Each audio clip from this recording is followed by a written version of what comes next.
High বন্ধুরা, আমি Anita kitchen চ্যানেলে আপনাদের স্বাগত। আজকে আমার রেসিপি হলো খাসির ঠ্যাঙের স্টু। খাসির ঠ্যাঙের স্টুয়ের জন্য আমি প্রেশার কুকার বসিয়ে দিয়েছি। প্রেশার কুকারে তেল দিয়ে দিয়েছি।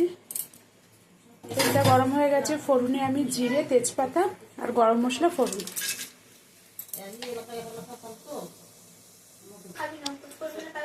ফোড়নের জন্য পেঁয়াজ কুচি, আদা কুচি, রসুন কুচি, টমেটো কুচি আর কাঁচা লঙ্কা কুচি।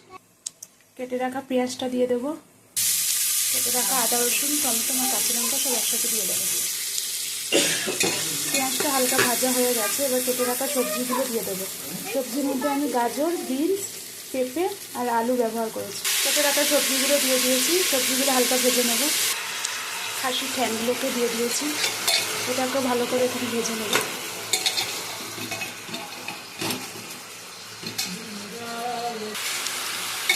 ভালো করে এটা ভাজা হয়ে গেল। এবার গুঁড়ো মশলাগুলো ব্যবহার করব। স্বাদ অনুযায়ী লবণ দিয়ে দেব, হলুদের গুঁড়ো,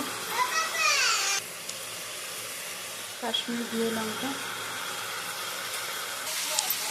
এটা আমার ভাজা হয়ে গেছে। বেশি ভাজা দরকার নেই, মাংসের মতন বেশি কষাবো না। এবার আমি এর মধ্যে জল দিয়ে দেবো। জল দিয়ে দিয়েছি। এবার সিটি 4 থেকে 5টা সিটি মারব। স্টুটা আমার রেডি হয়ে গেছে।